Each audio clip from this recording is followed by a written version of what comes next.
Life was very hard for Tung and his brothers in their early days in the United States. For Tung, the combination of being a newcomer and not being fluent in English was especially difficult. As he describes it, he felt left behind, alienated, and would rather be at home than going to school. He wanted to just find a job and help his parents.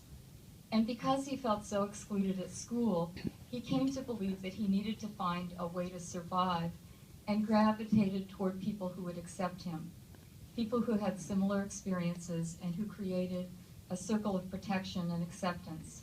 Within that circle of protection, Tung didn't have to worry about being new or being looked down upon. Unfortunately, his new friends were not headed in a good direction. Through them, Tung was exposed to daring activities and learned to act tough so that others would fear him and not mess with him. This led to more daring activities, and he began to fall in with the wrong crowd and started down a wrong path of life. Although he wasn't in a gang, his attitude and lifestyle were similar to being in a gang. His activities culminated in his involvement in what he describes as a horrible crime that landed him in prison on a 25 to life sentence. He was 16 years old. At first in prison, Tung believed his life would just rot away. He was held in violent, maximum security prisons where he had to learn to be even tougher in order to survive. During this time, his only slim ray of hope came through the support of his family. At first, he wanted to even push that away, but somehow that connection remained strong and continued to be his strongest source of energy. Although he had almost given up any hope of going home, he began to do his best to take part in the limited self-help programs available in maximum security prisons. Eventually, this helped him to get a lower security classification, and that, in turn, enabled him to participate in a much wider range of rehabilitative programs. Tung says that it was during this time that he truly began to self-transformation, though he didn't realize it at the time. The rehabilitative programs helped him to open himself up and to be more receptive to others around him. He no longer felt that he had to be afraid or ashamed of his identity. He went from having a 5th grade level education to obtaining a GED, and beyond that to earning an Associate of Arts degree in prison. He also engaged in a lot of therapy targeted towards self-transformation and victim awareness. He became actively involved with the church and connected with people on a more human level, rather than just maintaining the usual raw prisoner-to-prisoner attitude that's so prevalent. Tung's rehabilitative efforts and transformation earned him recognition before the Board of Parole hearings, and he was found suitable for parole. The governor reviewed his case and recognized the youthfulness at play in his offense, his efforts to rehabilitate himself, and his efforts to be a better person.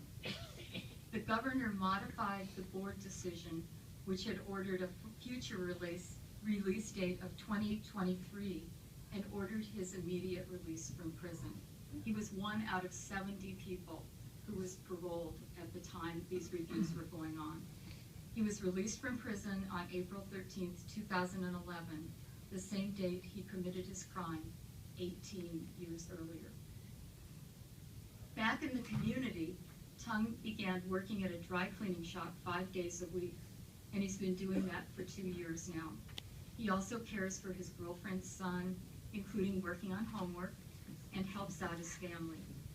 His life is still not easy, as he now faces many of the collateral consequences of having been in the system. But he's shown remarkable resilience through all of this and a level of maturity that is going to help to see him through. This is a long introduction to the reasons we're honoring Tung today, but I think it's important in understanding the work that he's been doing since his release from prison. For the past 2 years, since his release, Tung has been a core member of a group that works to restore balance to the way the criminal justice system handles juveniles tried as adults. The group is called Fair Sentencing for Youth, and it's headed by Elizabeth Calvin of Human Rights Watch. Elizabeth, are you here? Yeah, okay, there she is. amazing group. It's composed of advocates, it's got law professors, it's got family members of victims, family members and youth who have been in the prison system, and the usual mix of us advocates. But over the, very strong faith community membership in the group.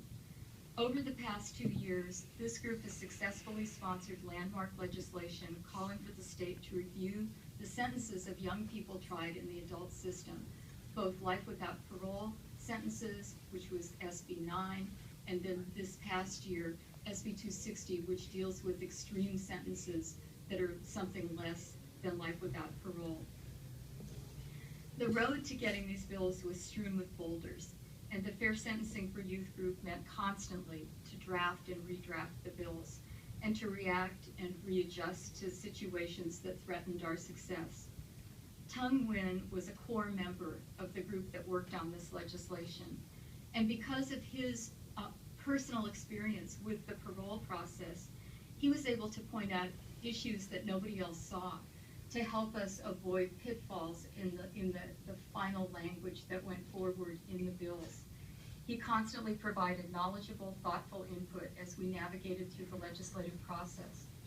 And apart from his involvement in this specific legislation, Tung has also generously given of his time in speaking with community groups and at conferences about juvenile justice reform. He's a wonderful advocate with hard-earned wisdom, a brilliant mind, and a kind heart. He's done all of this as a truly unsung hero. He's such a modest and humble person. It really takes an event like this to provide an opportunity to recognize him. And in the biographical notes he wrote to help me with this introduction, Tung said, "I am thankful despite the challenges I face in life. With freedom, I'm able to commit to my calling to serve the community and society on issues relating to juvenile justice and restorative justice. It's when I'm involved in this work that I feel more self-satisfaction. I feel happier." So I'm so proud to know Tung, and it's really my great pleasure to give you this Unsung Heroes Award for 2013.